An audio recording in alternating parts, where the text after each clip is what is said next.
Welcome back to the channel and welcome back to another edition of the Spurs Chat podcast. In this edition, everyone is smiling yet again as Tottenham have won 3 consecutive games in the Premier League for the first time since December 2023. Ipswich 1, Tottenham Hotspur 4. Now, we're live on YouTube, we're live on X, Facebook and Twitch, so please do get involved. Let us know how you are feeling right now as a Tottenham Hotspur fan. Let's get straight into it. Ipswich 1, Tottenham Hotspur 4. Brennan Johnson putting Spurs 1-0 up after 18 minutes. Then Brennan Johnson getting his brace after 26 minutes. Ipswich then came back into the game. Hutchinson scored after 36 minutes. Jed Spence then made it 3-1 to Spurs in the 77th minute. And Kulusevski rounding things off in the 84th minute, making it 4-1. Heung-min Son getting a couple of assists today. James Maddison, a sub in the second half, also getting an assist. And also another sub, Dane Scarlett, returning to Portman Road, having spent a little bit of time on loan there recently. Now, Spurs are up to 12th in the Premier League table. We now have 33 points from 26 games. Of course, there is 12 games left of this Premier League season. We are now only 11 points off the top 4. Now, the match facts and stats here. Ipswich Town had 41.2% of the ball to Tottenham's 58.8%. XG, Ipswich 1.13. To Tottenham's 1.62. Shots, Ipswich had 17 to Tottenham's 10. Shots on target, Ipswich had 5, Tottenham had 6.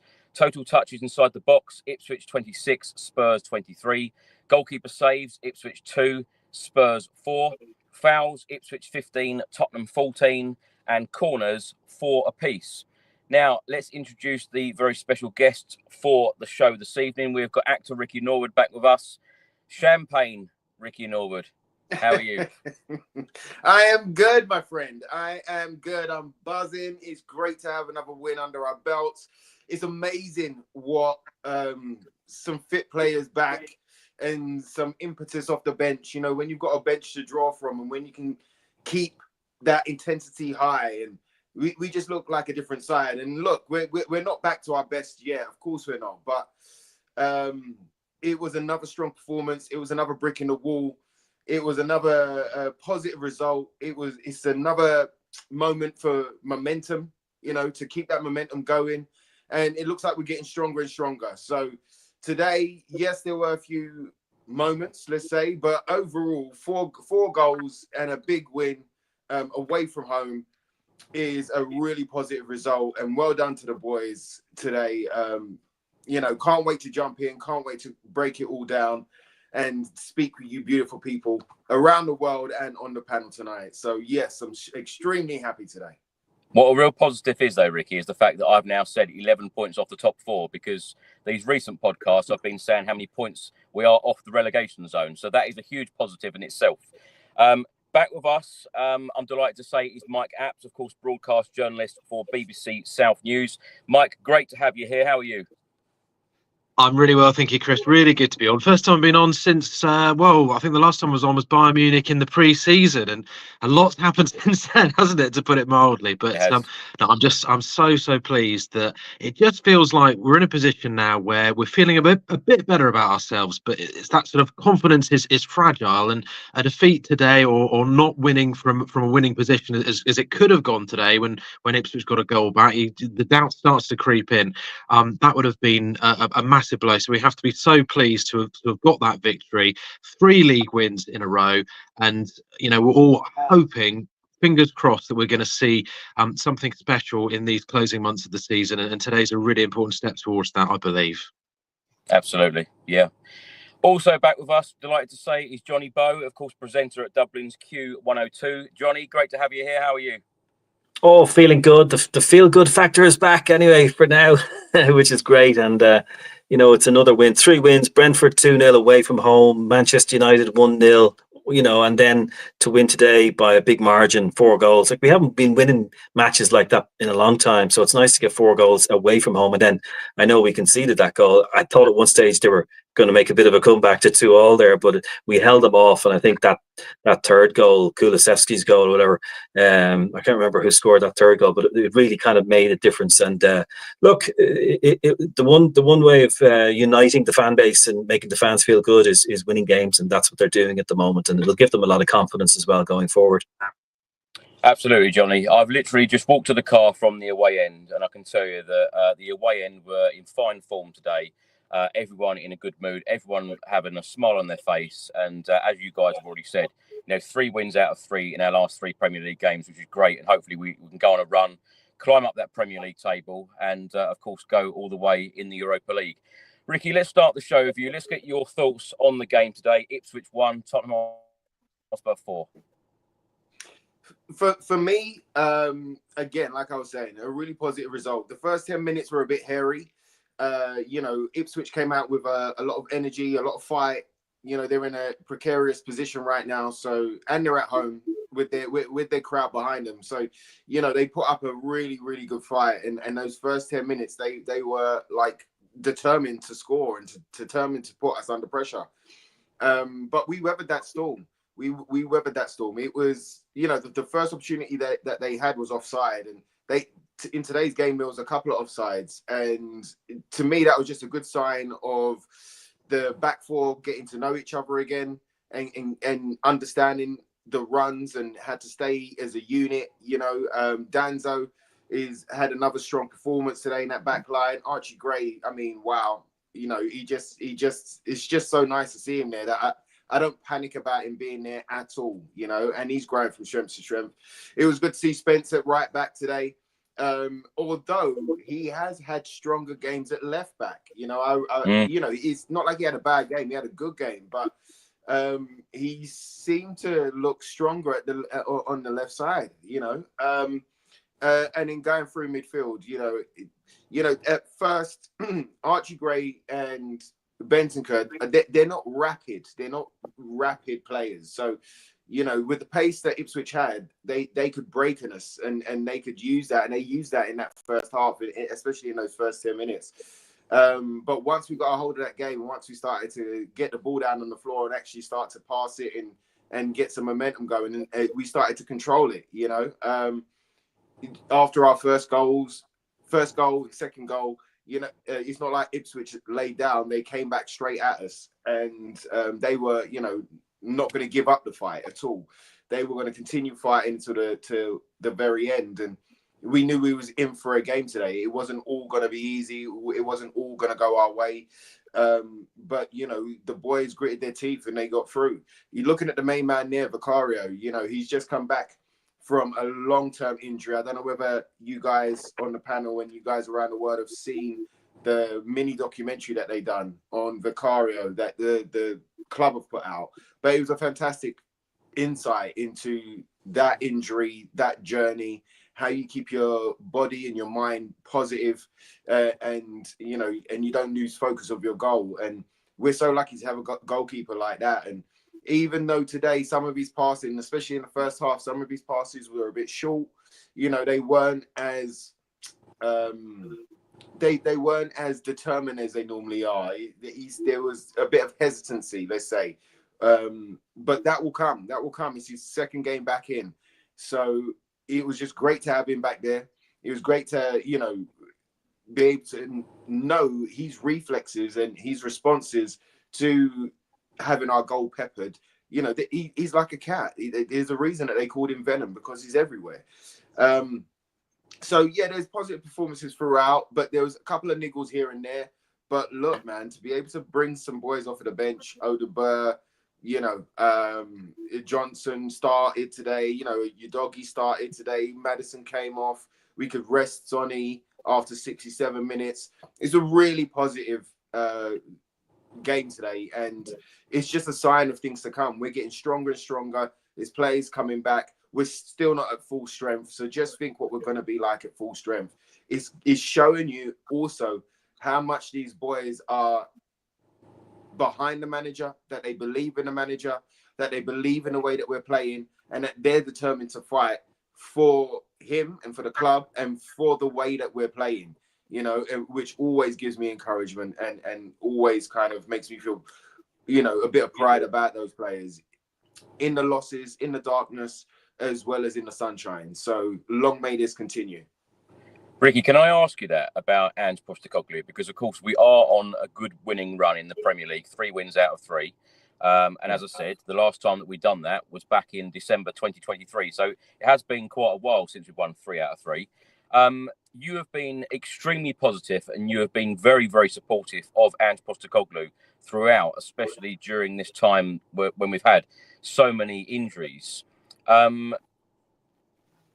Is it the case now that we can go on a run and climb up that Premier League table from now until the end of the season and go far? And, you know, perhaps some of those doubters about Ange Postecoglou, you know, would be silenced? It's not about so much being silenced, and it's not about so much being right or wrong in this. Not for me, anyway, personally. I'm not here to be right. I'm just here to share opinions. And I could see the long-term view, you know, and especially during these 2.5 months that we're just getting through right now. You know, I could see the long-term view. I could see and understand the difficulty that the team was under. Every time we got 2 players back, we lost another 3. And it was just a lot of games, a lot of losses, you know, and I could see that these boys were going through it, but they were sticking to the plan. And that's what gave me confidence about, even though we was going through a bad run, that these boys were still with it, and they still believed, you know. And I see what Postecoglou wants to do, and I see the long-term vision, and I don't see any reason why we can't start to put runs together, and why we can't start climbing the table, and why we can't be really strong in Europe right now. You know, our season's been streamlined. Our season's been streamlined. Instead of it being scattergun, instead of there being games left, right, and centre, you know, and us having you know, midweek games every single week, you know, right now we know we've got 2 things to focus on. We've got the league to climb back up there to a respectable manner, and to show this league what we're about, and to show them that was a difficult period of time. And fundamentally, our youngsters especially will be stronger for it, but they've had to go through it. But once we get our squad back, once we start to get our first teamers back, it just brings everything together. Now we know that, you know, for instance, if there is a slight injury in defence, and we've got Romero and Mickey van der Ven there, then we can bring on Danso, we can bring in Gray, and none of us are panicking, and none of us are kind of dropping the level. Nobody's dropping the level. Everyone's going to come in and be on that same foothold, you know. So it's only going to make us stronger. And getting them players back, and you can see that every single time that we get a player back, how determined they are to help. Look at your doggy today. He was full of running. He was full of tenacity. He was full of battle. He wanted to make a difference. He had a strong 60-odd minutes. But you could see that he's missed it. And it's same with Vicario. You could see that they missed the football. And you could see how much being away from it and not being able to help and not be out there on the field and not be able to contribute in the toughest of times, how that hurt them and how they're determined to come back and show something. That, to me, it shows so much kind of positivity around our squad and around the manager and what they're doing and how they're navigating not only the low times but the high times too. So I don't see why not. I mean, absolutely, why can't we go on a run? Why can't we start building? Why can't they, you know, we start shutting up not so much our own fans, but those cynics around us, you know, from other opposing teams. You know, we can stop being the butt of the joke for a minute and start to build in it. And you know that Ange Postecoglou is going to be determined to do that in itself, you know, in the cup and in the league, to shut those pundits up, to shut those journalists up, to show those people that didn't have no sympathy, no empathy or understanding for the situation and for the plight that we was going through, is to shut those people up. You know what I mean? You know, football will always make us wrong as fans. It will always. How many times has a fan doubted Sonny, and then Sonny comes up and he ends up being the guy that pulls us out or gets us the win or is the man? You know, it's happened many a time that we've thrown a player under the bus and we've just thought, nah, there's no coming back for that player. And then look what happens. Johnson's a great example of it this season. So I was going to say, Ricky, we haven't. we haven't. I've got to say, actually, about Vicario. You know, in all the years of following Spurs home and away, I don't think I've ever noticed a goalkeeper be so passionate and, so talkative amongst the players. He's been incredible these last couple of games.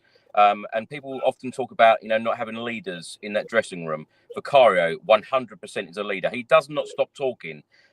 Even when we win, games, he's still talking and trying to improve other players' games and constantly communicating. And I absolutely love that. And I don't think I've ever seen such a talkative goalkeeper and such a passionate goalkeeper in a Spurs shirt in all the time I've been following Tottenham.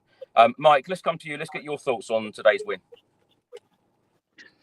Well, it's interesting. I mean, picking up on what Ricky was saying about kind of proving people wrong a bit. I mean, it feels like we're going to have this a lot in the closing months of the season, where it seems like every single match we're playing is against a side we've already lost to this season. Because, of course, we can't forget Ipswich were looking to do the double over us today, which is insane, really. But that's the sort of stakes. And, I was talking to an Ipswich fan at work yesterday who was feeling quietly confident, going into it, because I think there's no question that we've taken a battering as a club over the winter, and we're not seen. I mean, I think we're still seen as a huge scalp if a side like Ipswich or Leicester a few weeks ago beats us. But the fact is, we've had all these defeats against sides that we're expected to win against, so that does have a real impact. So I think getting those goals early today was really important, wasn't it? I think getting that opening goal from Johnson, not the most difficult finishes in the world, but just to get our noses in front, I'm sure that settled a few nerves, and then kind of building from that. And as Johnny said, the fact that it's 4-1, helping the goal difference, which is already ridiculously healthy compared to any other side in the bottom half of the table. It just reminds us of the quality that we've got, and gives us that confidence that we can have a really productive second half of the season now. I think that it's going to be a fascinating week ahead with this break we're going to have, because sadly we're out of the FA Cup, but possibly a chance for us to take stock and hopefully feel that we're in a strong position in the league compared to where we could have been if we hadn't got this run of wins, and be looking upwards rather than down, which is something we've wanted to do for a long time now. Mike, where do you stand on everything so far this season? Because as you mentioned, you haven't been on here for quite a while, since pre-season. Ange Postecoglou, there are a lot of doubters. Of course, protests last week. A number of players have been heavily criticised this season. Ricky touched on it there about Son receiving so much criticism this season, but of course a couple of great assists today and a good performance from him. Where do you stand on everything? Do you think that Ange Postecoglou can go on a good winning run now and we can climb up that table? And I know a lot of people were pinning their hopes on Spurs winning a domestic cup, and then of course we went out of the League Cup against Liverpool, went out the FA Cup against Aston Villa. Where do you stand on everything? Well, I went into this season as a huge believer in Ange, and I'll be honest and say that confidence has taken a bit of a knock over the course of this season, because obviously results, clearly, performances, the fact that he's been so stubborn with the diminished resources that he's wanted to stick to the way that he wants to play. And obviously it's a whole different debate about whose fault it is that we have such diminished resources over the winter period.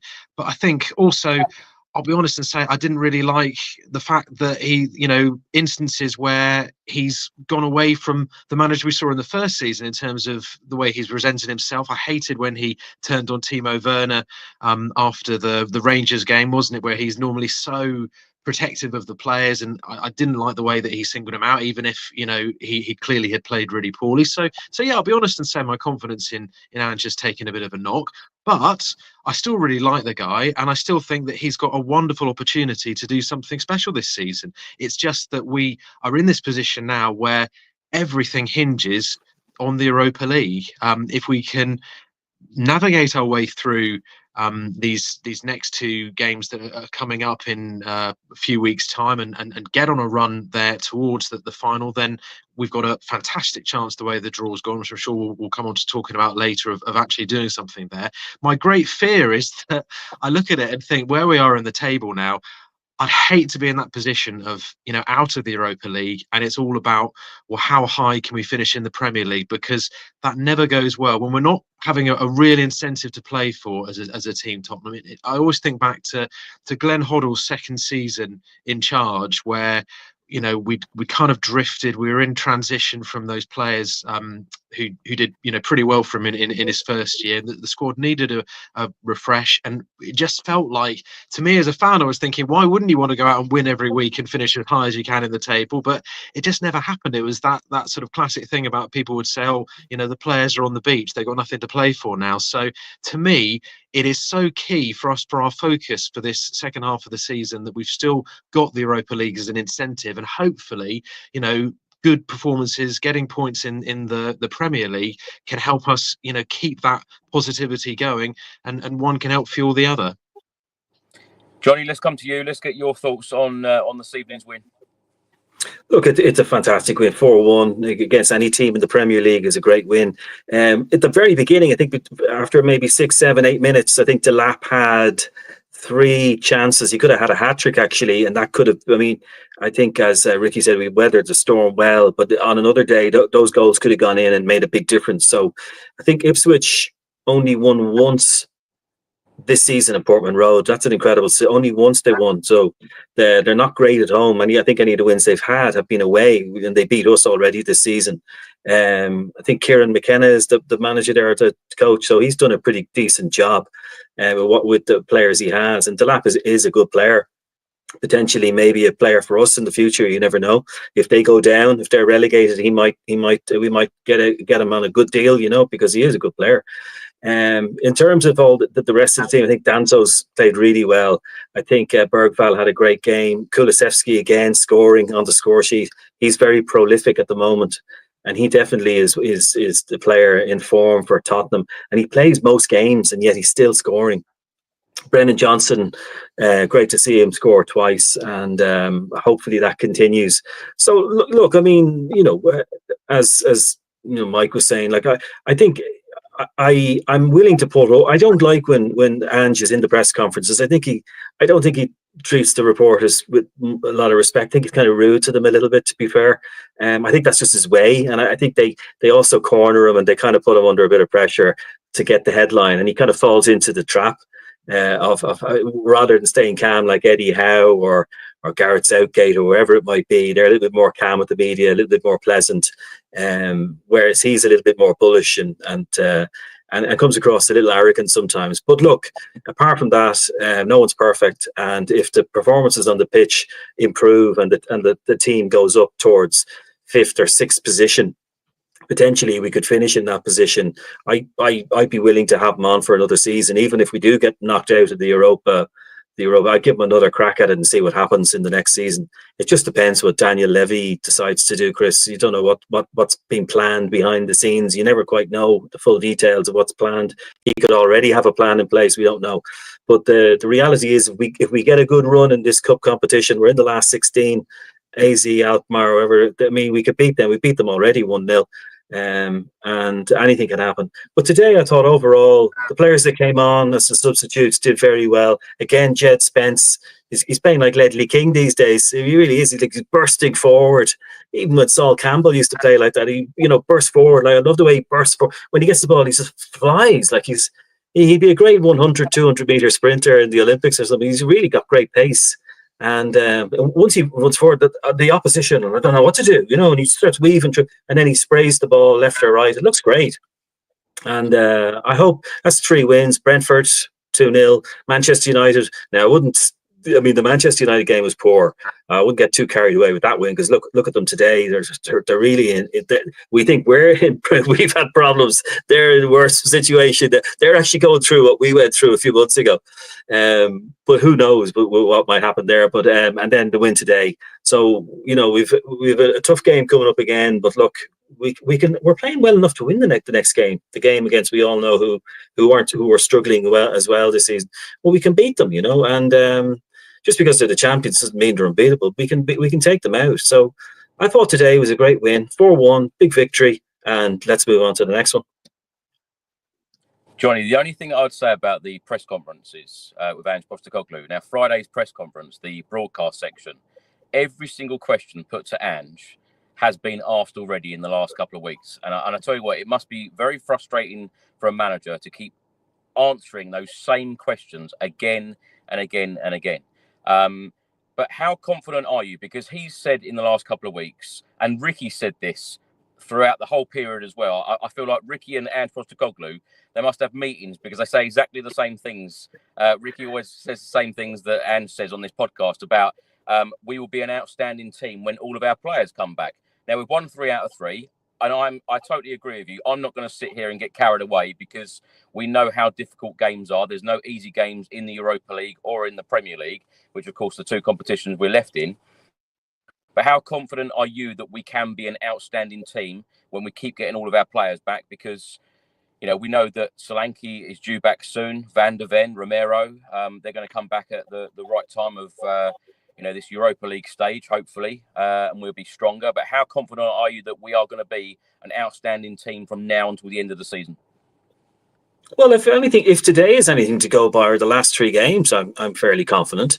Again, you just don't know. Like I was listening to the radio today, and we were 4-1 up on 86 minutes, and the presenter on the Irish station was going, it's Tottenham Hotspur, you know, they were 2-0 up against Brighton and lost 3-2, you know, and I was going to think, we're not going to lose from 4-1 or draw from 4, but that's the way people see us sometimes, you know, and I think it's just because in those situations before we've done that kind of thing, we're leading 3-1 and then someone gets back to 3-all or Southampton get back to 3. It's just so frustrating. So you never know with them. I've been very critical of Ange Postecoglou, both on the podcast and on my X feed. Like I've come out and I'm not shying away from the fact, like if he turns it around, then I'll put my hands up and say, look, I got it wrong. You know, I was wrong. I have no problem doing that.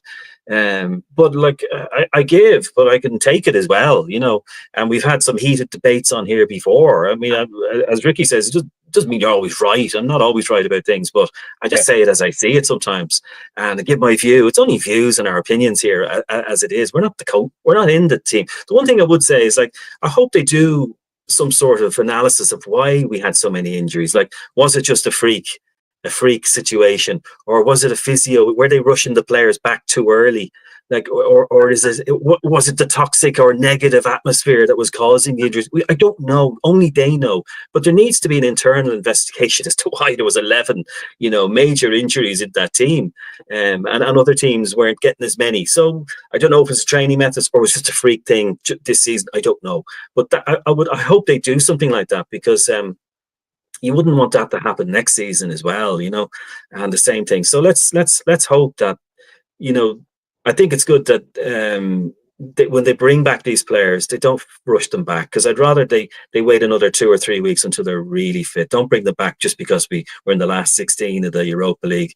Play who's fit, because it's gonna push into the next season, and then they'll be challenged. Oh, this player won't be back until October of next season. He won't be available for the preseason. I don't want to hear all that stuff. I just want them to be fit, and once they do come back, we have a great team. We're a top 4 club. We should be in the top 4. We always were in the top 4 for a few seasons. We were doing really well, and then sort of dropped off a little bit. But we should be back in the top 4. We deserve to be, because we're a big club in London. It's an attractive club to be at for any manager to manage that club, or any of those London clubs, Fulham or Crystal Palace. It's a big opportunity. London's the capital city, of a great country, and to be a manager of a club like Spurs is huge. It's a big thing. So I hope it goes well for him, and I'm wishing him well. Postecoglou, I hope, even though I'd be critical, I hope it goes well and we keep winning. It's great for the fans too.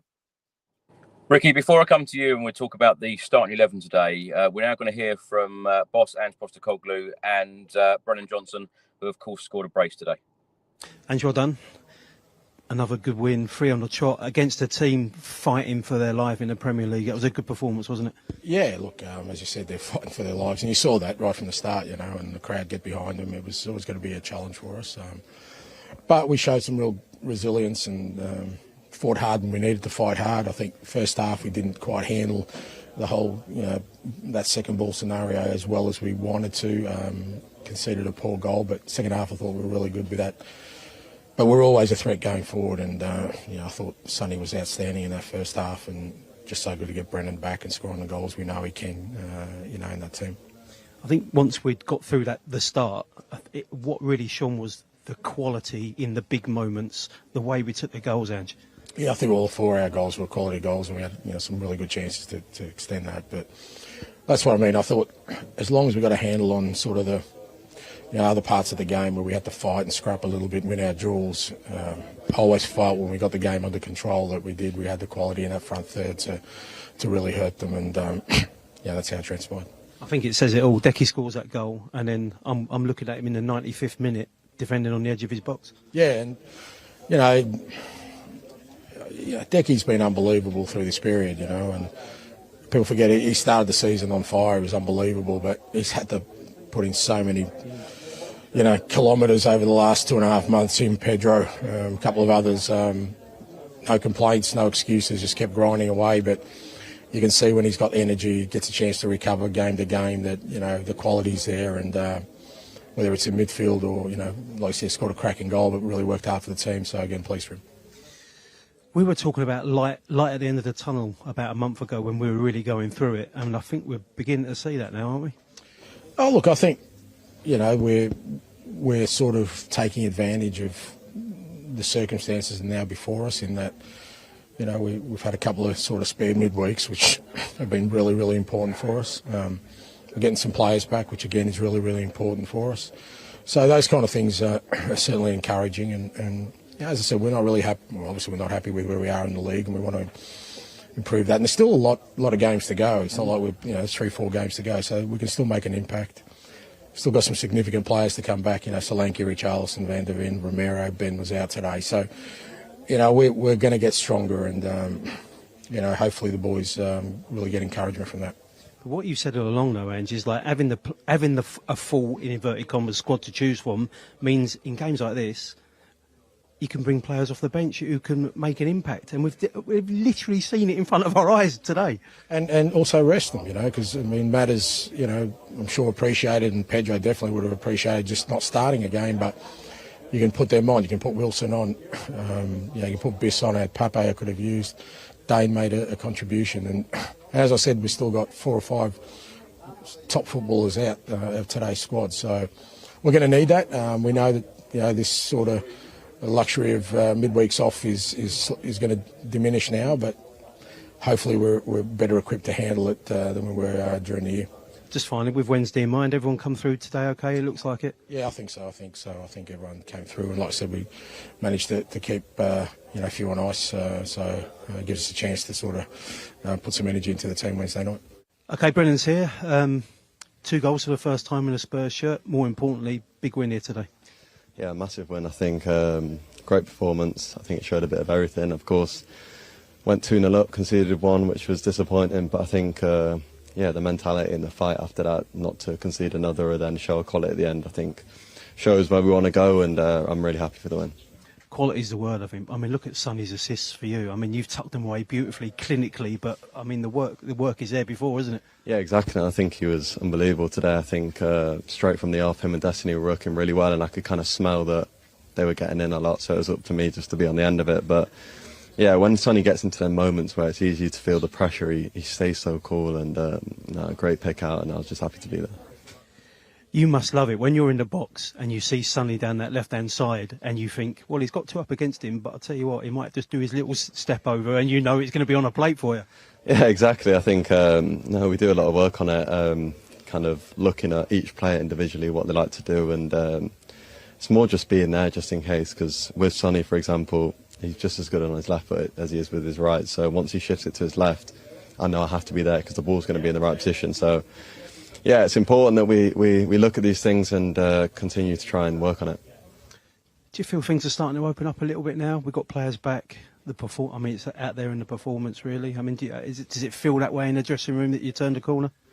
I think so, yeah, because it has been a difficult spell. I think for me personally, being injured, I know the other lads feel the same, and even for the lads who have been fit, obviously the way that we play is so high intense, and not having the numbers to be able to bring on the substitutions that we want to has been hard for everyone. But now today, yeah, it felt like we had a real squad today that were ready to win, and all the lads who came on were just as good. I think it showed at the end getting them 2 goals. So no, it feels really nice to have everyone back, almost everyone. How have you sort of kept yourselves going through it? Because it has been tough, hasn't it? Let's be fair. I mean, all the games were just flooding through, weren't they? And you were fighting to be ready for all these games. Yeah, exactly. And I think for us players, it's really easy to drop your heads and feel really hard done by with all the injuries. But it's just a tough industry that we're in. There's not too much time to kind of sulk about having players out injured. So when the games were coming thick and fast and we didn't have the bodies, it was real tough. I think it built a lot of character. And coming into the game today, obviously with a little bit longer off, and I just feel like it helped us. And now even if we do go midweek, we feel ready for it, and everyone's excited to really push on now.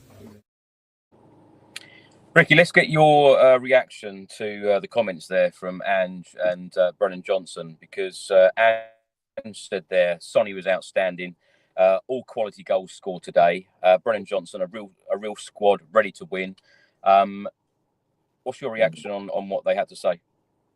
Encouraging. You can see that they're starting.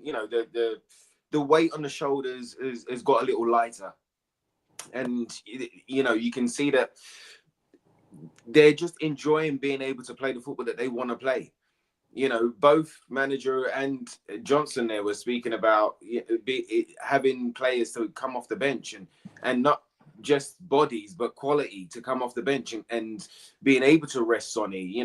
Sonny's had a full week of training and a little bit of rest as well.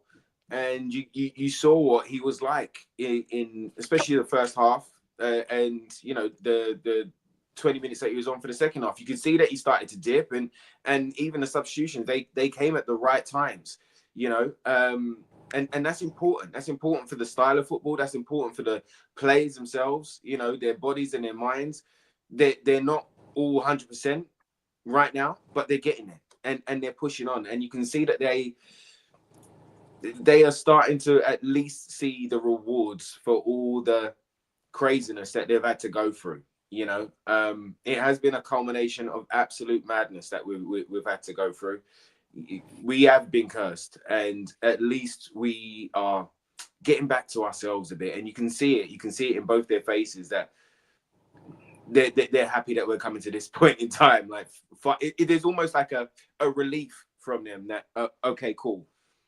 These next weeks and these next challenges that we've got in the Premier League and in Europe, that they're up for it, they're ready for it, and they're gonna go full steam ahead for it. And that's what I'm excited about. I'm excited about seeing them relentless. I'm excited about them being able to go in fifth gear with the turbo on for 90 minutes plus extra time, bro. I'm looking forward to those times there.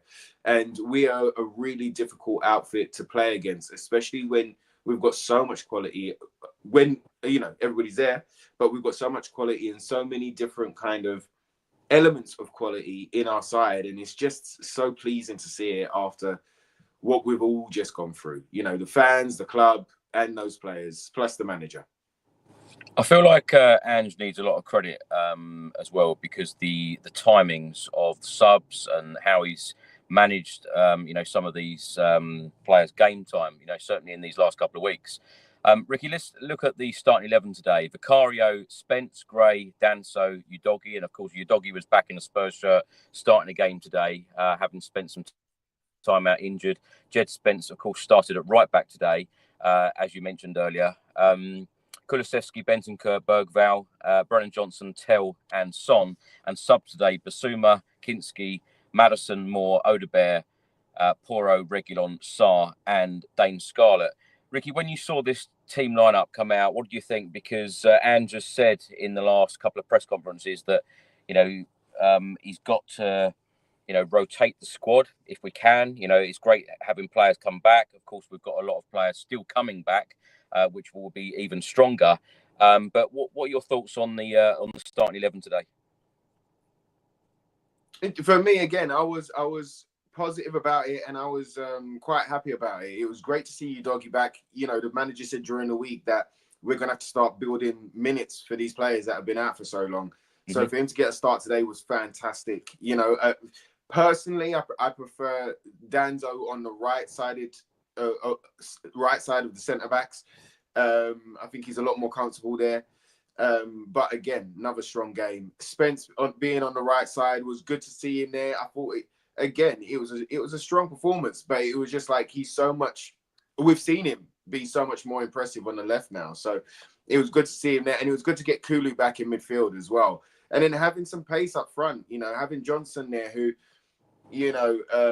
knows this system, has been through it last year, has gone through the tough times, has gone through harsh criticism at time, and has come through the other side. And once he started kicking on, he got injured, and that stopped his momentum. But for him to come back, you could see what we missed. We missed that guy in the back post. We missed that fox in the box and getting into those positions for those crosses from Sonny. For me, Tel as well, being up front as the centre forward, I was happy to see. I actually kind of tipped him to score today, so it was unfortunate that he didn't. And I don't think he had the strongest of games today. He didn't have loads of service. He's full of running, full of energy, full of fight. I saw from him, but the more he plays and the more he gets into the rhythm, and the more our midfield and fullbacks start to understand his runs, fingers crossed, he starts to hit those heights that we all kind of believe that he can. But I was so pleased to see the bench, mate. I was so pleased to see the bench. To have Basuma, Kinski on there, Madison to be able to come off. We've got the young maverick in Mikey Moore, Odebear, we haven't seen nothing of him as yet. Okay, small sample size at the beginning of the season, but you could see in those 5 minutes against Man United the other day that there's something special about him. To get Dane on the field today, again, another youngster on the field from our academy that not only could come on and impact the game, but actually contributed to the game as well with that flick on for Kulu for the fourth goal. So it's so positive just to see that bench. Some of those Man United fans when we played Man United last week, and some of the Man United fans that saw their kids on the bench, well, like the boss said, we've been looking at our bench and going, okay, cool, there's a lot of potential there, but it's going to be tough going if we really need to get back into this game, or if we need to change it, or if we need to impact it off the bench. It's going to be really difficult, and they're starting to see that themselves now, So for me, it was just so nice to not only be able to rotate that team, but for the players coming back and starting their first, I think Johnson's first start, wasn't it, as well? So, Vicario back, second game, Udogie starting, Johnson on scoring. I was just really pleased to see that side be like that, and us to have a positive result to come out the other side of it as well. Not that we ban to other clubs, but of course Arsenal lost today, so it is basically the perfect weekend. Shame. Yeah, Ricky, let's get into the game itself, because it was nearly a very much a disaster start for Tottenham, because Ipswich had a great chance in the opening seconds of the game. The offside flag went up. Delap then had a chance, literally walked past Archie Gray, which was surprising to see at that point. He shot wide after 3 minutes, and then a minute later, Tel had a good opportunity to pass and square the ball in the box. He didn't. I've seen quite a bit of criticism about Matisse Tel today online. I know Twitter and other social media outlets can be quite harsh at times. I feel like the guy's got a lot of energy. He's constantly pressing. He's constantly trying to get the crowd up for it, and he's got a lot of energy. What have you made of Tel in a Spurs shirt, and what did you make of Tottenham's start? Because Ipswich Town hit the bar after 6 minutes. Delap after a cross came in, so it could have been a disaster start for us. Yeah. Firstly on Tel, I think he's still finding his feet. He's a young man that is, to come through the Bayern Munich system and to kind of contribute and impact for that team at their stature in their league, means that there is a high ceiling on the boy. But he's just got here. He's finding his feet. He hasn't had many 90-minute games. in his time at Bayern. Most of the time he comes off the bench to impact the game. So he's only 19. He's still finding his feet as well. And new league, new team. He's been chucked into the deep end. We haven't been able to like bring him off the bench or like work him into a team as yet. So there's a lot of pressure on his shoulders right now.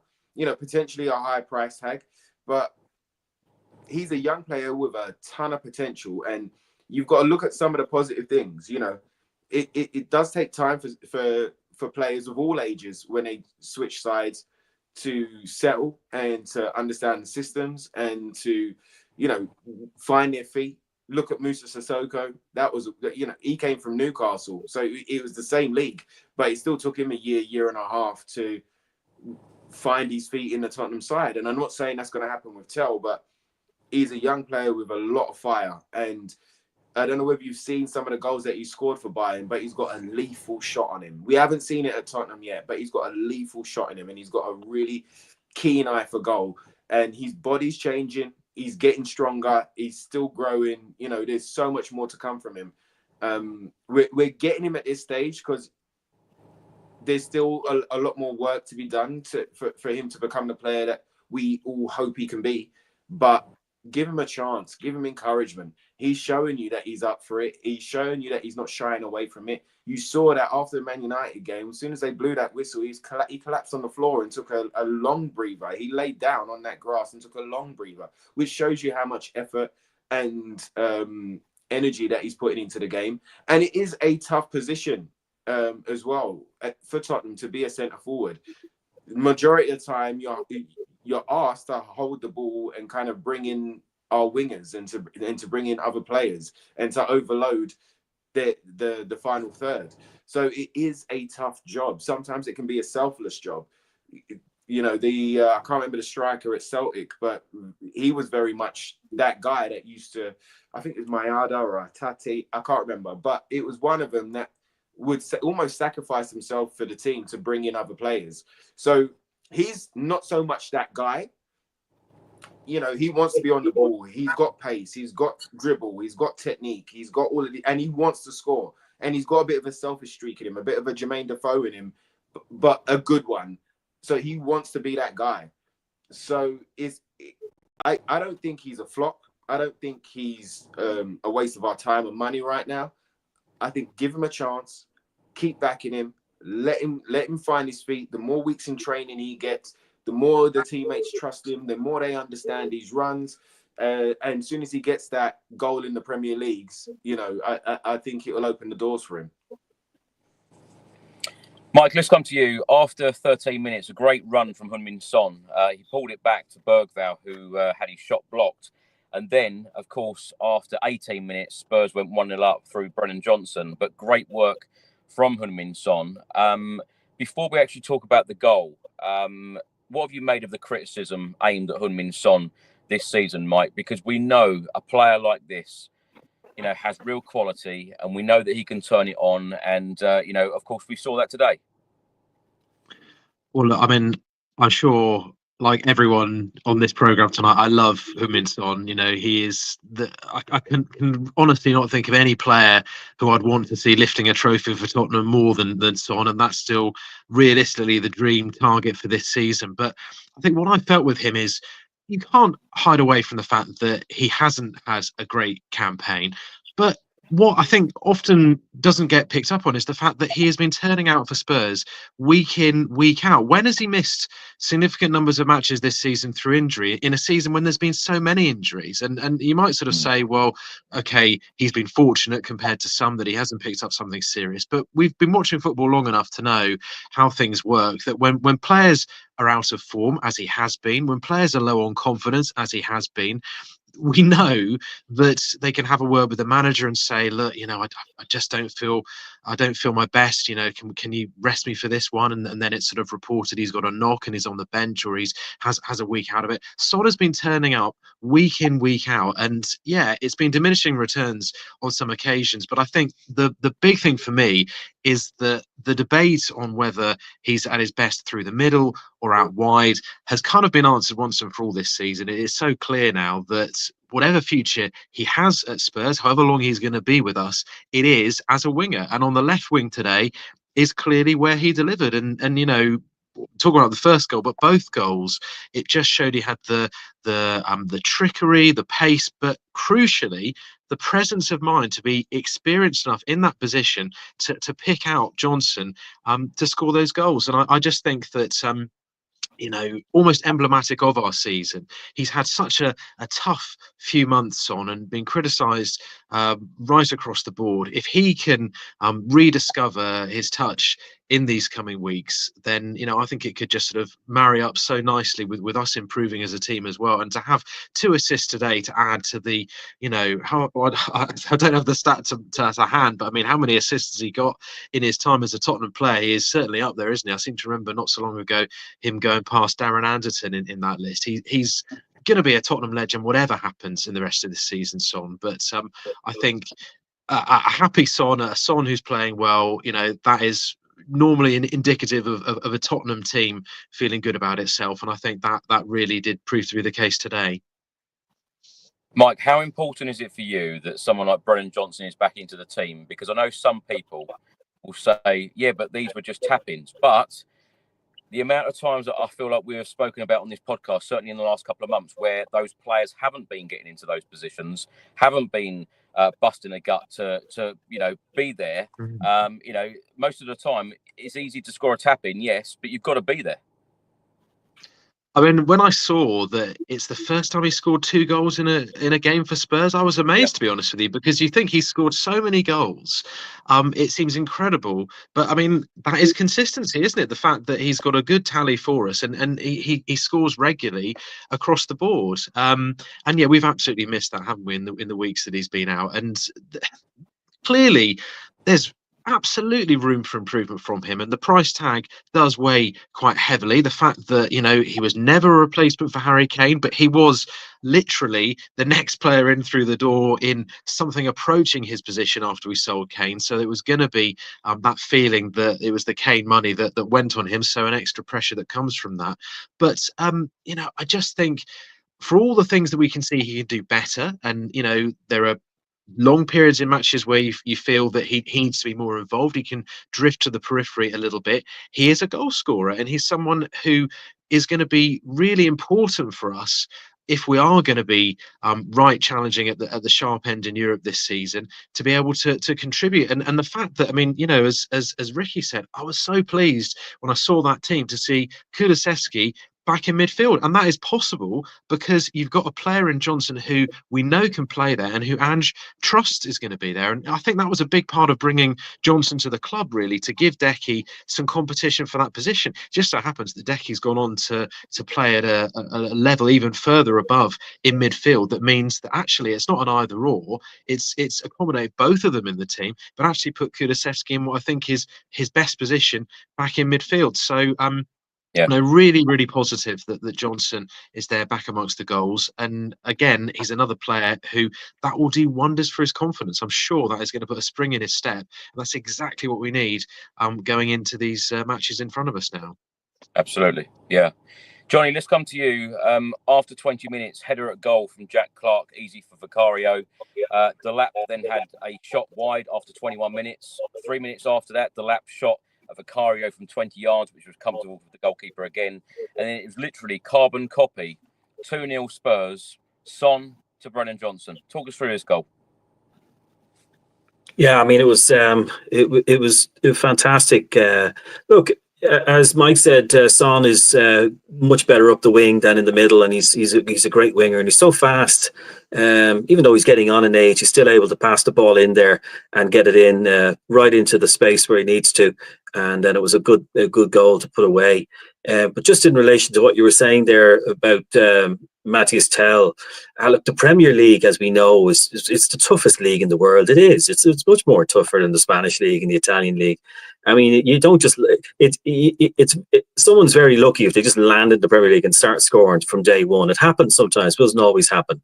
But just remember when we in September this year, we're going to have Mason Melia come from St. Patrick's Athletic over here in Ireland, and I'm telling you, he's a great player. I just hope he doesn't end up like Troy Parrott being put out on loan. I think they need to hold on to this guy because he is a very good talent. So there's lots to look forward to, and all these young players, because of the social media revolution, if they're on social media, they get a lot of abuse and they take it very personally, like we all do. But when you get older, you don't care as much. But at that age, they're very conscious of how their image is, and if they're not scoring, they get a lot of abuse. So yeah, I think it's best to stay off it. To be honest, like Brennan Johnson did, I think he did the right thing when he. I think he's back on it now, but I think it's not to take it too seriously. Switch off the notifications, just concentrate on the football. But Matthias Tel will come good. Don't worry. I mean, it just takes a while, and not everyone just hits the ground running.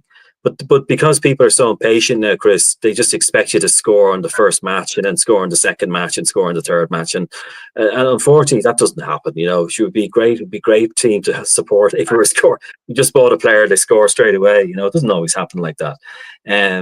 But look, it's great to see Son playing well. I have been critical of him as well, and Postecoglou. But look, as long as if things keep going well, that's all the fans want, and we've lots to look forward to. Who knows? We might get a really good run in. I know Sociedad are really good in the last 16. They're left in the competition. I think they have to play Manchester United, so you'd expect them to beat United in United's form. So we could end up, if we get past Alkmaar, we could end up playing them, Chris. So you never know. But look, anything can happen in that, and if we win that, absolutely incredible. We're still in with a chance at that, and they're not like the big Bayern Munich teams, or the teams that are in the Champions League. These are teams that we can take on any given day, and if we play like that today, when we play like we did against Ipswich, we can beat anyone on our day. And then with Man City coming, like, we can easily take them out. If we play like that, we can beat Man City, because their confidence is rock bottom at the moment. You get a lead against them and they might just pack it in because they're not playing well. So there's a lot to look forward to. Who knows? You said 11 points behind top four. Like, that's not far. A couple of wins and you're right in there. If the other teams go against, like if other teams like Bournemouth start losing and they start falling down and we start going up, anything's possible. And if we finish the season in 5th or 6th, 7th, maybe, I think that's pretty okay, considering what we had to go through in the earlier parts of the season. I'd be quite happy with that. Still like a bit of silverware, of course, but it's good. We're still in with 15 other teams. It's going to be tough, We all want silverware, Johnny. We all want that. Ricky, let's come to you. Let's get your opinions on the first 2 goals made by Heung-min Son, and of course tapped home by Brennan Johnson. Because, as I said, I feel like Brennan Johnson is one of those players who is always at the back post. He's always lurking around that 6-yard box, to get that touch. And both of the opening 2 goals, it just looked like it was a training move, from the training pitch. Yeah, and you could see how in tune both of those players were as well, and what a good week of training can do, So there was positives all round, but for me it was so nice to see Sonny running in full flow and being that energetic guy and being doing the step overs and being confident, being on that front foot. He set up both goals, and like you say, they were carbon copies of themselves. But it takes a lot of skill to be able to take on defenders in the way that Sonny does, and get that ball across without anybody getting a touch on it, and it get into Johnson. And he done it twice, and he could have done it a third time. He had a third opportunity in which Johnson was there and he was sliding in at the back post, but he chose to shot at that time. So it could have been a hat trick of carbon copies, but again, positive, very, very positive. I think Johnson getting criticized for tap-ins. For me, tap-ins are still goals, and it means the team have done so many things right to be able to get a clear tap-in. They've drawn all of the Ipswich players in certain positions where that space is left on the back post for Johnson to come in. So it shows good fundamentals from the team to be able to play that chess game and to open up that that space and to open up that opportunity, not once, but twice, and could have been 3 times. So it's just so nice to see Sonny in full flow, and, you know, for him to have a bit of a rest this week and a full week of training, it makes all the difference. And for Sonny as well, I think that he will go from strength to strength to be able to have that. Now that he's come off at 65, 67 minutes, again, he didn't look like he was happy about it, but I like that. You know, I like that he wanted to stay on the field and he wanted to contribute and he wanted to get the win over the line. But then he's ready for Wednesday against Man City, you know. And again, what you were saying about Ange, if you're going to criticize, you got to credit as well. So to be able to manage the minutes of some of these players that have been running to the ground over the last couple of months, again, really, really positive. So I love both goals, bro, and the way that it silenced Ipswich as well. I had to look at the screen like 4 times. I was like, "Is it a goal? Was it a goal?" Because it just went silent, and I was just like, "What happened?" And then you could see them celebrating. I'm like, "All right, cool. Let's have it." So yeah, a great way to stem the tide as well, because Ipswich were, you know, they played well. They've got a lot of pace up front. You know, Philogene has done a lot in the Championship last year, and he hasn't had many opportunities at Aston Villa, but it's going to Ipswich, who are a well-drilled side. You know, their manager wants to play football in the quote-unquote right way. They've got a lot of pace. They've got a lot of potential. But it was a great way to kind of just stem the tide and to turn the tide in our favour with those 2 goals so quickly after each other.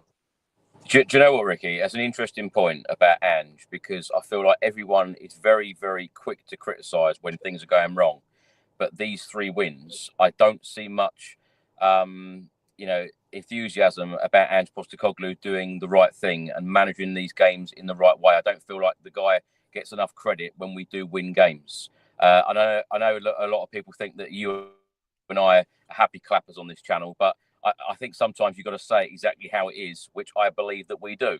But I do believe that the guy does need a little bit more credit than what he's actually getting right now. And it was interesting because I expected the away end to sing Ange Postecoglou's name after today's game, you know, having won 3 games out of 3. And the away end didn't do that.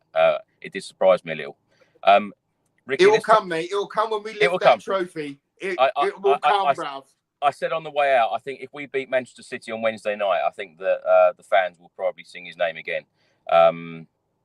Let's talk about Ipswich's goal that they scored after 36 minutes. Mike, should we come to you on this? What do you make of the goal that we conceded?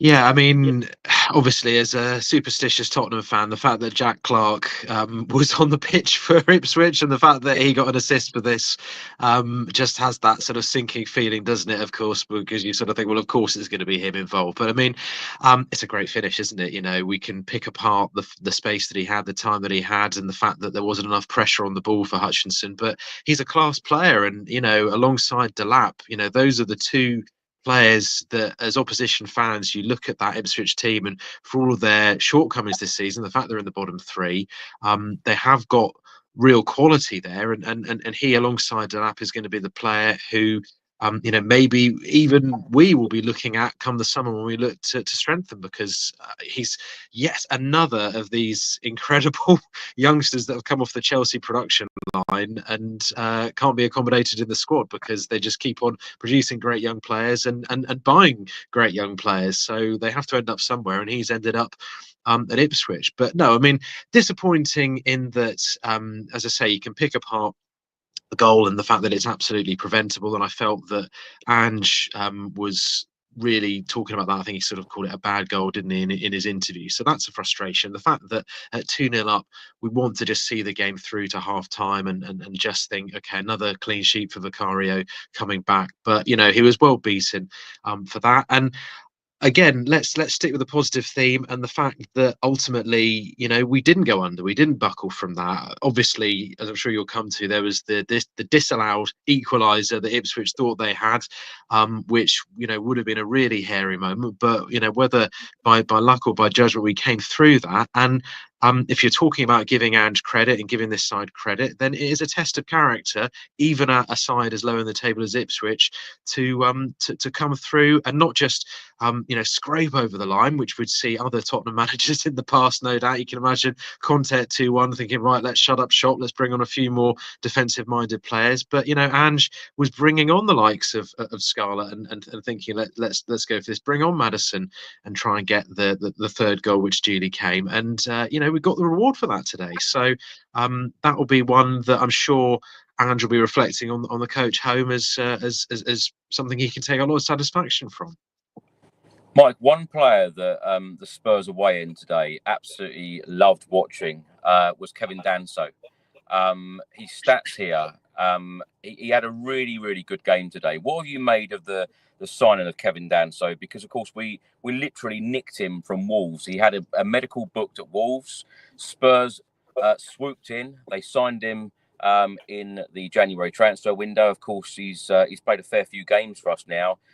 Made his debut at Liverpool in that 4-0 defeat, which couldn't have been easy. And then, of course, the second game going out of the FA Cup against Aston Villa. But in the Premier League, he's looked fairly decent for Tottenham. What have you made of his performances in the Spurs shirt so far? I mean, Danso, it's such a strange one, wasn't it, in the January transfer window? It's such a kind of modern way to follow football, where I remember it was on a Saturday night and I was, I think, on my phone looking at the match reports, and I think the Wolves fans were all really excited on social media about this player who was going to be coming in. Great win for them that day, and they got this centre-back which they really needed. And then within minutes, from nowhere, these rumours started that no, Danso was going to Tottenham. I mean, it's a strange one because we've had enough players. Think back to the likes of Willian and Emmanuel Petit, I think, going way back, where we thought we'd sign them and they ended up going to other clubs. So it's happened to us enough times. It does seem like, as you say, with the medical books at Wolves, that we did that to them. But having said all of that, I think, it is, we can be pretty confident that Danso was one who was on Tottenham's radar. This wasn't one where literally they just thought we need a player and who are Wolves signing, let's snatch him from them. I'm sure he's one that we would have been aware of. I've heard talk of him for some time as being a player of interest to Tottenham. But it feels like maybe it's because the Tomori deal with AC Milan didn't come off. We decided to go for him. And it's so often the case, it seems, that sometimes, you can have players who you absolutely go all in on and they just don't quite work out. Sometimes it's the players who you get because they're your second or third choice, you missed out on someone else, or you just decide to take the plunge on them, who work out as being actually the really, really astute signing. And as you say, from these opening matches, absolute baptism of fire coming in for those two cup games, which were really testing. But he's looked like he just brings in an authority and a class to that defence, and long may it continue. And right now it feels like Ange is saying that Van der Ven and Romero are going to be back in time, he hopes, for the European games. But we've had so many false dawns with them this season. I think no one is going to be counting their chickens on that. I just feel that whether it's Ben Davies alongside him or Gray today, Danso just brings a bit of extra confidence to that defence. And in the same way as we've seen with Van der Ven making players alongside him, I think, feel and look a little bit better. I think he's making, the likes of Gray and Davies look a little bit better. And just that the overriding image for me, for him anyway, is in that Man United game, that turn of pace to nick the ball off, I think, Højlund as he was going through on goal. Was it Garnacho in the last match? Just absolutely brilliant. And if he got that wrong, it would have been a disaster. But he got that right. And you need players who back themselves in that situation. The fact that he's 3-4 matches into his Tottenham career and he's backing himself, having had two testing matches in the cup where we were eliminated, I think that speaks a lot for his character and gives us a lot of heart for what he can go on to be for us. Yeah, as I said, a lot of love from the away end for Kevin Danso today. 6 clearances today, 4 headed clearances, 1 interception, 3 ball recoveries, 2 out of 4 ground duels won, 3 out of 4 aerial duels won, 2 fouls won, and 85 out of 93 passes completed. Johnny, let's come to you. At half time, it was 2-1 Spurs. How are you feeling at that point? Well, it's happened before where we've been 2-0 up and Brighton came back and beat us 3-2. There's always kinds, but I thought once we got over the Delap, because he could have had a hat trick in the first half. I thought once we got over that part, I thought maybe it's going to be a different kind of day. But ironically, all the away teams today won their games, which is I can't remember the last time that ever happened. That's absolutely shit. Wolves even won. I didn't have them down to win today. So it just like at half time, because it's happened before where we're in a winning position. I think we're the top of the table of being in front at 1-0 and then we lose 2-1 or something like that. I think we were top of the table there last week of the teams that are always in front and then go on to lose. So the stats are there to say that does happen, but it didn't happen today. And I'm so happy they beat Ipswich because we owed them one. They did beat us at our ground earlier in the season. So at half time, I was feeling relatively confident, but just that little bit of doubt in my mind. But we're plus 15 goal difference now, Chris. And I think there's only 3 other teams in the Premier League that have more goals scored than us.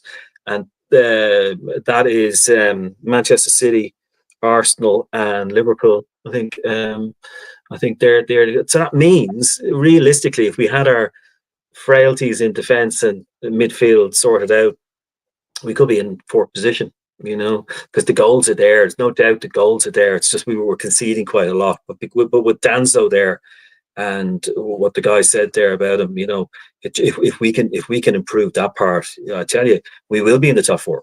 And that's where we deserve to be because they're a young side. And I remember when David O'Leary leads, you always go, they're a young side, I think they're going places, Alex Ferguson hasn't a clue. He used to always say that, but it's true, like Leeds were a young side and he was building them up and they were kind of finishing in 2nd and 3rd position, but still that's young guy. Once you have a young team, you can build for the future. And Matthias Tel and Danso and all those guys, they're ones for the future and Brennan Johnson. So if we can keep them fit and sort out the frailties in defence and midfield, because the strikers, I've no problem with the strikers. And then, as I said, with Mason Melia coming in September after he does his leaving certificate over here, I think he'll add to that as well. So there's lots to look forward to. And half time, I was feeling okay. So, they surprised me, actually. I thought it might stay 2-1 or go 2-2, but to win it emphatically like they did, it gives me great hope against Manchester City on Wednesday, and we'll see what happens in that one. Ricky, how are you feeling at the halfway point? Because as soon as Ipswich got that goal, you felt like they were going to come back into the game. And then the first 15 minutes of the second half was going to be absolutely vital. And they did actually, as Mike said, they thought they got an equaliser on 60 minutes through Wolfenden. And then the offside flag went up. How are you feeling at that point? Did you at ever point think that Ipswich would come back into the game?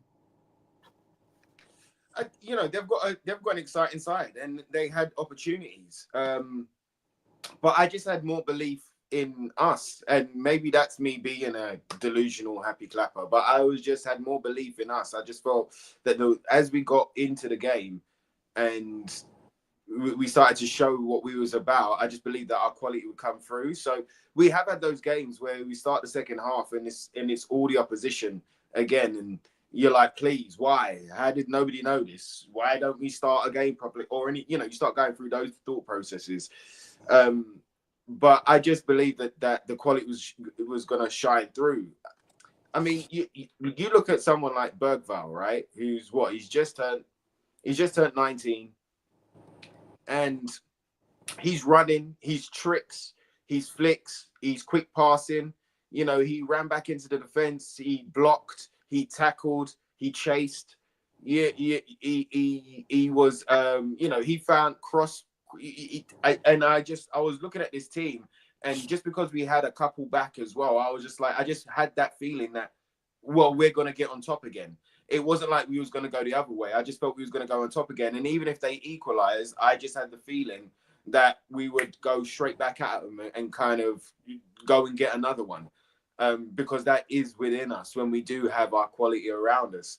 And I just had that feeling today. But just the way the boys were playing, those first, like we were talking about the first half and stuff, but those first 10, 11 minutes, it took a while for Bentancur to grab hold of it. But then as soon as he did, he started dictating and he started being calm on the ball, and he could calm it down, and he started like finding quick passes and doing all of those things. So I just had that feeling for me that even if they were to get back in it, that we were going to go again. Ricky, you mentioned Bergvall there, who I thought had an excellent game again today, and he's had a really, really positive season. Played a lot more minutes than he probably thought he would under Postecoglou, given all of our injuries. Who would you personally give man of the match to today? Oh, I think I might have gone for Spence, if I'm honest. Not that it's tough. It is really tough because there were a lot of really good performances. But Spence has had a good couple of weeks, and I'm so happy for his kind of what he's showing us all right now. I think we all felt when he was bought for Conte, for the wing-back system, that he would be dynamite, and it just never happened. And I was always confused at why and stuff like that. And then we had to kind of, we were speculating on here as well and going back and forward. But when you look at the performances that he's putting in, when you hear what the boss said during the week about Spence as well, that even when he got a game, even when he got the match winner at Coventry and was a bit of a game changer, and then he was left out, the character and the attitude towards, all right, I'm going to work my way back into this. And I think those are really, really positive signs. Now, instead of just being a really good player, he is a fantastic player that is a team player that is working for his mates as well as himself, and and is expressing himself, and you can see him growing not only in confidence but in his happiness. You're seeing more smiles on his face, you're seeing more fight, you're seeing the fact that the manager has trusted him, and Ange arguably has got the best out of Spence doing it his way than any other manager so far. Yeah. A lot of managers have given up on him. A lot of managers have spoken about him and being laid back and got kind of looking at it and maybe misjudging it as attitude, or you can't be bothered, or maybe that's what it was. And Jed had to feel the pain and realized realize what is in front of him and what opportunities he's got. And I'm just so happy that the return of him and the redemption of him is in a Spurs shirt, because we could have got rid of him for peanuts in the summer, but he knuckled down, and arguably, like I say, Andrew's got the best out of him by treating him and by being a really good manager and taking that time to understand him, but as well as test him and as well as put some responsibility on him, for his own actions. So there's lots of positives, bro. We'll talk a little bit more about Jed Spence in a second, but it was interesting that the embargoed press conference of Ange Postecoglou, 95% of that was talking about Jed Spence. The amount of questions that the journalist posed to Postecoglou about him, and possibly an England call-up that we'll talk about in a second. Mike, let's come to you. On 62 minutes, Kulusevski to Bergvall to Brennan Johnson. A really, really good team move. Shot was blocked. Brennan Johnson then had his head in his hands because, of course, he could have had a hat-trick at Portman Road today. And then, of course, 2 minutes later, he was taken off. Him and Pedro Porro, Udogie and Brennan Johnson went off, and Pedro Porro and Maddison came on. 10 minutes later, Son and Tel went off, and Scarlett and Odebear came on. What did you make of the subs today? Because, as I said, I felt personally that Ange really got it right today with the subs, and constantly trying to rotate his squad and manage minutes, particularly with these players that have been out injured for such long periods of time.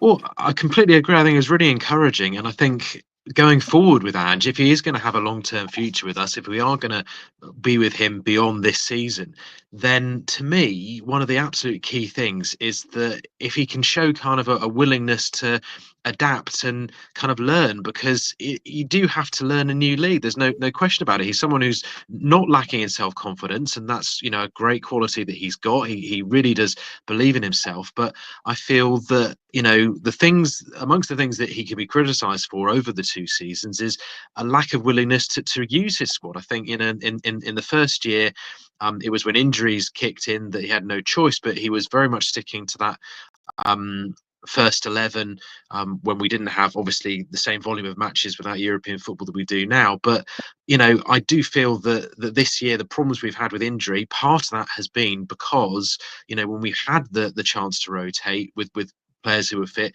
he was reluctant to do that earlier in the year, and that has ultimately come back to bite us. So I think today, very encouraged the fact that he rotated the squad, the team for the starting 11 today with Man City to come in the week. You can absolutely see the fact that Porro's had a rest, the fact that Maddison's had a rest. You know, this is great. And as far as the players who came on, the one I'm so excited about is Odobert. You know, I think that he's someone, that cameo, particularly against Man United last week, the stepovers and beating those players for fun to set up the chance for Tel. You know, he's just that player where it was. You talk about Danso being a surprise. Odobert was like, I'm not sure even he knew he was starting for us when he signed for us. It was so under the radar. But, you know, I've just kind of throughout this season been watching that comparison with the player. It's Neves, isn't it? Who went to Chelsea from Wolves, who we really wanted, missed out on. And we went for Odobert instead. And, you know, he started well at Chelsea, Neves, but he's dipped. And now we've really seen Odobert coming back from this horrendous injury, and it's like having a new signing. It's like having a new player, and with these matches we've got coming up, whether it's fresh legs from the bench to terrify tiring defence, or whether he can actually be a player who comes in from the start, I'm really looking forward to see what he can contribute for us if he can stay fit now in these weeks ahead. And the fact that Ange is using players like him from the bench, I take great encouragement from. Mike, let's stay with you, because someone who had a huge impact in Tottenham's third goal today was James Maddison. Of course, he came off the bench, and then Jed Spence, of course, scored it. Let me ask you what you made of the goal first of all, but has James Maddison done enough to get the call up for Thomas Tuchel's first England squad? And has Jed Spence in the last couple of months done enough to get his first call up for a possible England cap? Well, obviously, Roy Keane doesn't think James Maddison does he? I mean, that was interesting. That was his motivation for last weekend. I mean, I think it's difficult with Maddison because I think it is a position where England have got so many top players to choose from, and you know, I think he needs to have a really strong run of matches to force his way back in. I think that's the reality. But I mean, that is only ultimately good news for us, because I think he's someone who believes he's good enough, no question. So if that's going to be an extra motivation for him to get back his England place by playing well for Spurs, then that's great. But Jed Spence, yeah, absolutely, he has to be in contention for that England call up. And I was just thinking, when Spence got that goal today, okay, there was an element of fortune with the deflection, but you know, first Premier League goal for him, I believe, today. Yeah. If you'd asked us at Christmas who was Tottenham's player of the season, everyone would have said Kulusevski. No question about it. But, you know, Kulusevski has clearly seen his performances dip because he's just being used so much, and he's just not been able to be rotated, and it's still contributing, as we saw today, but isn't on that same level. Isn't it incredible to be able to say this, but I absolutely stand by this, for a player who could not get off the bench for us for the first sort of quarter of the season. I think Spence is a really strong contender, and if he carries on like this, I think he's going to run Kulu really close to be Tottenham's player of the season, because, and if he pulls that off, I mean, what a story that is. I think real character.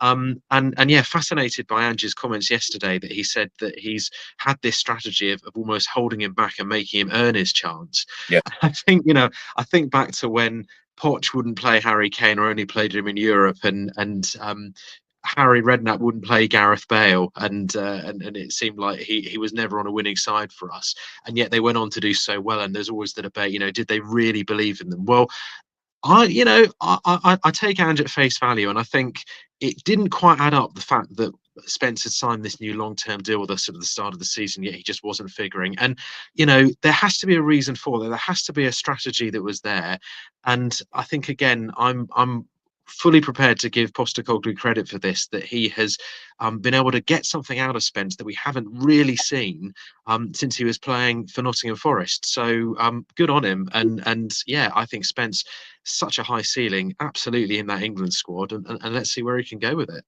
What happens going forward, though, Mike, for you with Jed Spence? Because he's been playing left back. Destiny Udogie is now back. Pedro Porro, rested today, and rightly so. But when everyone is fit, how can you take Jed Spence out of this team? You can't, and I think it was just, to me, so telling, the fact that Udogie comes back in, but it's not for Spence, it's for Porro, effectively. He moves him across and does that. And such is the confidence that Ange has in Spence, that it's literally, it's a case of, I've got to put him in my team. It's just a case of whether it's on the right or whether it's on the left. Really interesting. I think going forward, clearly right back is his best position. I think that's pretty clear. I just wonder, it's interesting, Porro's future, because he's someone who gets a bit of stick from the fans, but clearly has a lot of quality. But, I feel like there's going to be interest in him in the summer. Manchester City, there's speculation that they might want to bring him back. And it might just be that if there really is that confidence in Spence, that Ange says, well, OK, you're my right back, and we can cash in on Porro, bring in another player to back you up. But, that's for the future. I think right now, absolutely, Ange is backing up his words with actions. The fact that he's keeping Spence in when he rotates. Johnny, let's come to you. Of course, in the 84th minute, Spurs went 4-1 up with Kulusevski. What a finish from Dejan Kulusevski. And you can tell from the scenes here that I'm playing on YouTube that, it meant a lot to him. But it was a wonderful finish, wasn't it? Well, I'll tell you what, it's not the only ball sport he's good at. I don't know whether you saw him playing table tennis with the Swedish champion Truls Morgard on YouTube. I saw that the other day because I'm a big fan of Truls Morgard, the Swedish table tennis player. So I just saw him playing. They were playing it on Sub TV channel. So he's good at that too. So Swedish people are always good at tennis, table tennis and football. Anything to do with a ball, they're very good.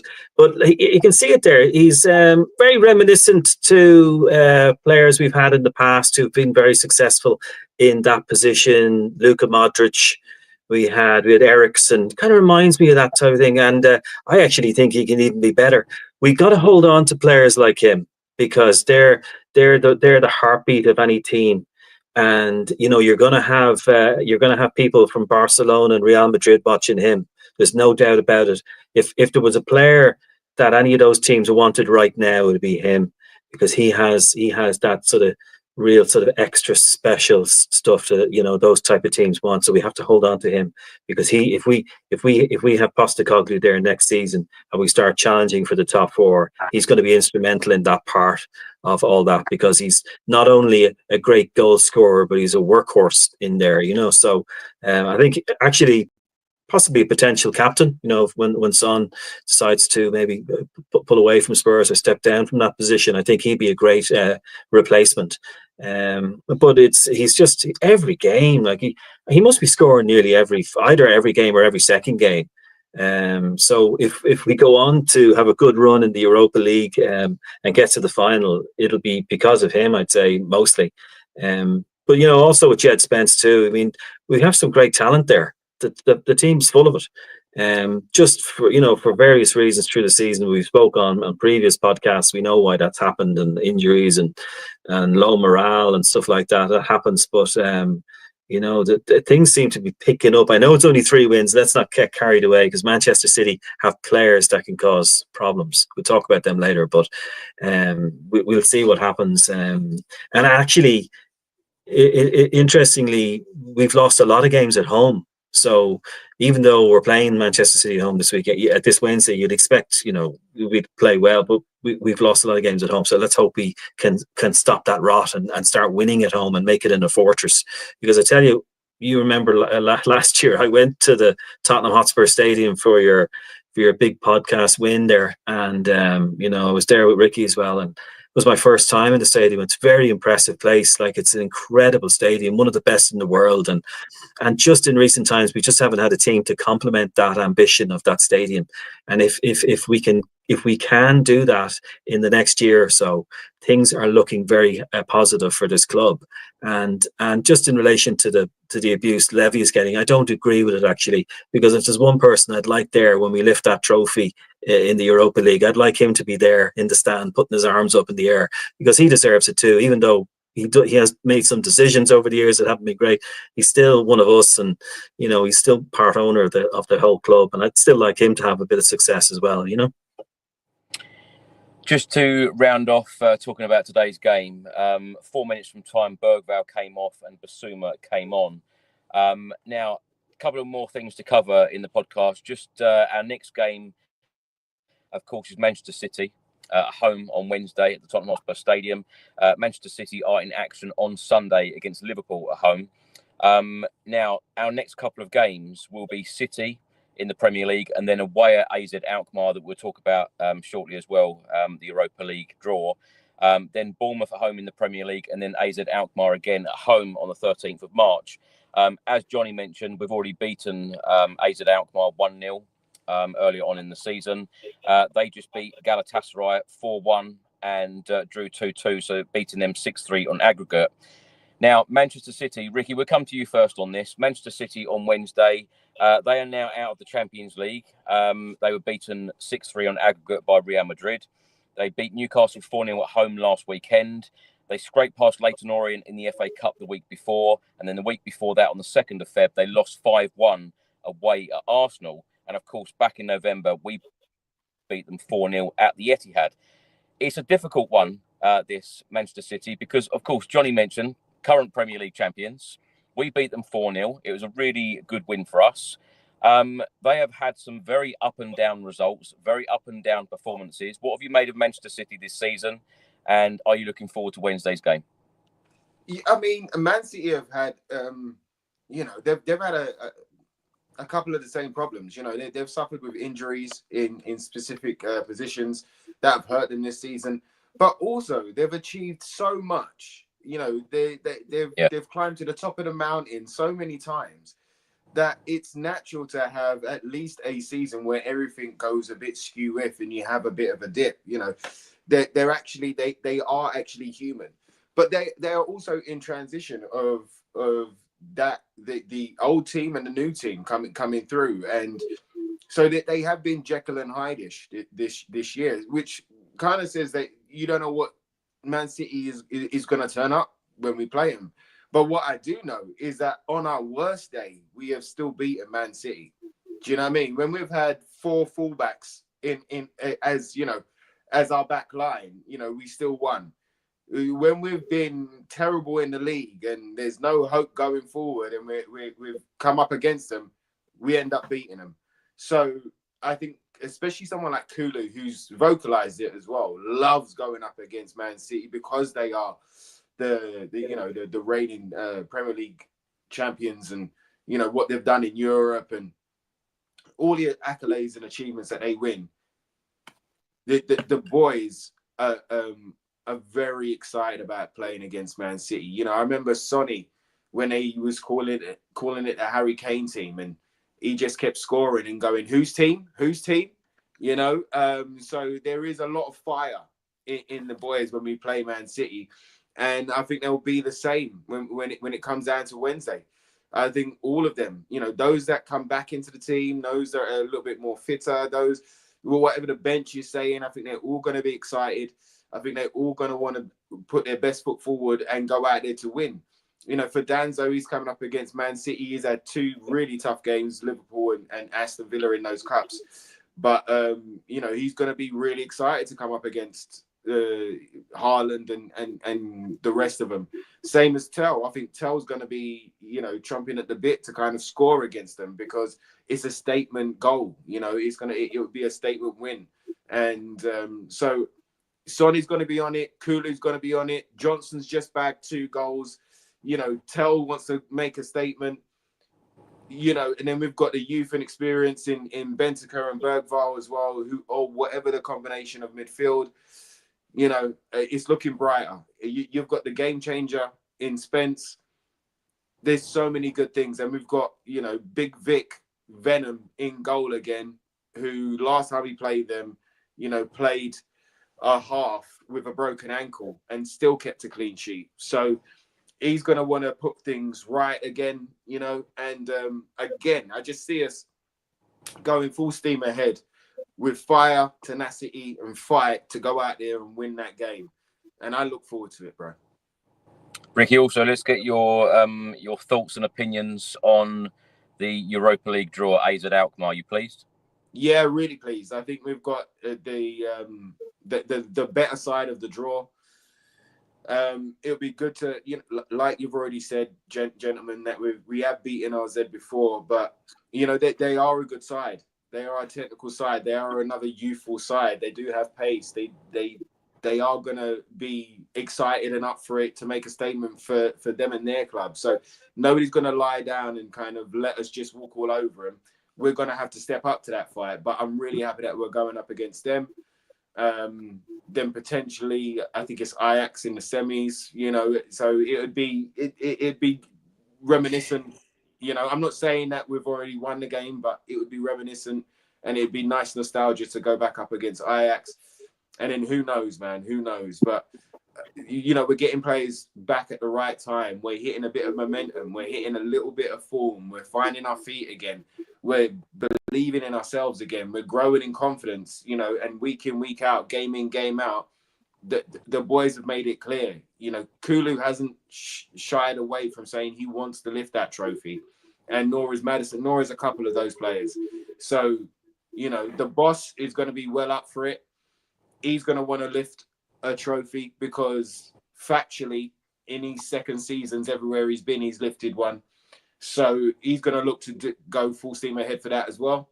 And yeah, I just can't wait, mate. I can't wait. Fingers crossed, you know, to put all the pressure and to put all the focus on a cup after being trophy, you know, bereft for so long is really exciting to me, mate. It's really exciting. And just think if we can do that, you know, how we would all feel about that, and the nights that we would have celebrating that too, you know. So let's go for it, man.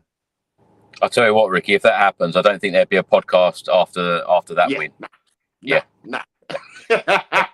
We'd probably be there being locked out of our hotel again.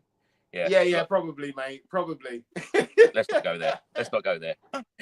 Mike, let's get your thoughts ahead of the Manchester City game on Wednesday and your reaction to the draw in the Europa League.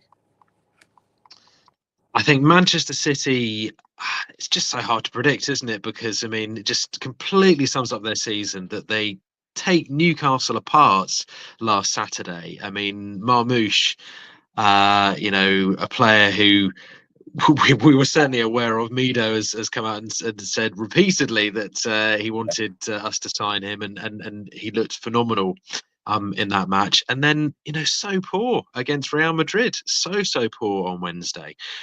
So very hard to predict. All I do know is that, you know, it's a small point, but an extra 24 hours rest going into that match feels important for us. The amount of fixture turnover we've had this season, so let's hope that can play a part from us. But no, I mean, I think it's going to be tough. I think, you know, I can't remember in my time supporting Spurs beating Man United 3 times in a season, but we've done that.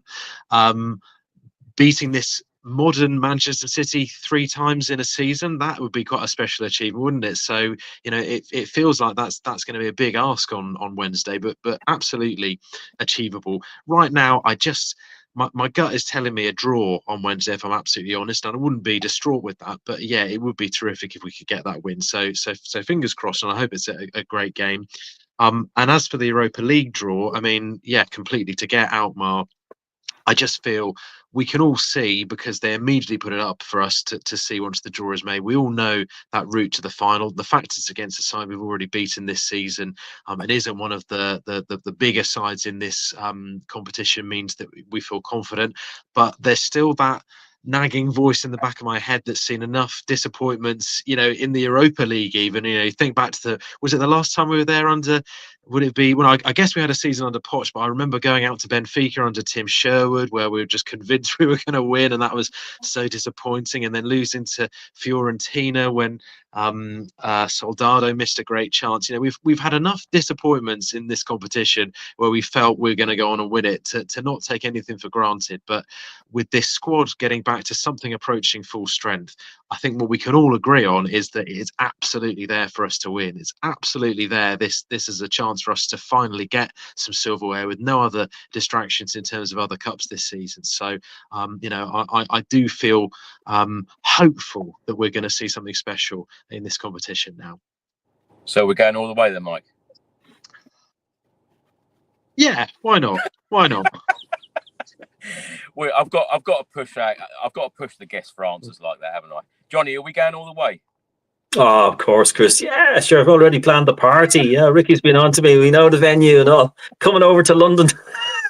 I don't need any more regional parties, I'll tell you that. Just in relation to Manchester City, they've like an aging population in that team. I think Kevin De Bruyne is 34, Kovacic is over 30, Jack Grealish went a year without scoring. Phil Foden was Premier League player of the season last season, and they've had a couple of injuries as well, like we have. And I just think that this is a really good time to play them, actually. And Pep doesn't like playing Spurs. He really doesn't. So they're like we're like the bogey team for them. And so in terms of how I think it'll go, I think I think a 1-1 or a 2-2. I think there'll be a lot of goals because Manchester City are always good for goals, and we will score. So 2-2. I think if anyone's to win, I think we'll win. I just don't see Manchester City winning the game. Just in their performance at the moment, it hasn't been great. In relation to AC Alkmaar, I think it's a good draw. I think it's one we have to take seriously and prepare for. I'm sure the coaches will do the background tactics and see what sort of how to beat Alkmaar. What's their weaknesses, what are their strengths, and see if we can pick a team that can counteract that. But when we play our game like we did today against Ipswich, we could beat anyone on the day. And so I think I don't know, like, to be honest with you, just in terms of the silverware, like this thing, I don't know whether or not we could go all the way. I'd love to see us doing that, but there are also other good teams in there too. Real Sociedad are very good as well, and you'd imagine they'll beat Manchester United. So even if we do get past Alkmaar, we're into the quarterfinals. They could be in the draw. I don't know if we're due to play them or the draw is just done. Is it just done out of a hat each round, or is it just done on 8 on this side and 8 on the other side, or how's it done, or whatever? I don't know. It's all mapped out, Johnny. Yeah. No, it's all mapped out. So so we can work out who we're going to play. But look, anything can happen. Just have to take one game at a time. I think the fact that we're out of the other 2 competitions gives us a little bit more breathing room, and that should benefit us now to put all our eggs in one basket here. Finish the Premier League strongly. If we can finish in the top 7, that'd be great. Finish to the season, and then to go as far as we can in this competition, and start preparing the party. Ricky, start getting a venue, and we actually, even if we're in the final, maybe I'll come over and watch it wherever you guys are. I think that's what we should all do. Maybe Mike, keep your diary free, and we'll come over. We'll have a big party. I know I love to be positive on this channel, but let's not get carried away. That's all I'm going to say. Let's calm. Right. Johnny, thank you so much for joining us. You've been a great guest as always. Where can people find you on social media, and what you're up to at the moment? Well, it's on the screen there on X. It's at Johnny Bowe1, and I'm also on Dublin's Q102. Go onto the website q102.ie to find out when I'm on. Thank you so much. And Mike, pleasure having you back. Hopefully we're not going to leave it that long before you come back again. Where can people find you and what you're up to at the moment? Any more marathons? No marathons, but I may have to go and help get a 5-month-old baby to sleep after I finish this Paul, you may or may not have been hearing, contributing to my thoughts on this in the background over the course of the last 2 hours. But I'm BBC South today, at Apps Mike on X, and back on there on the week to come. Thank you, Mike. And it's so funny your reaction there, just to laugh, saying, "Are you doing a marathon?" Someone said that to me the other day, another marathon, and I responded exactly the same way. I know it takes a lot out of you. Ricky, thank you so much for coming back, and it was a good night last night. And I know we put out a video thanking everyone for voting for us for the Sports Podcast Awards, because we were the winners. We're very grateful to everyone who voted for us. We are the #1 football podcast in South Korea this week.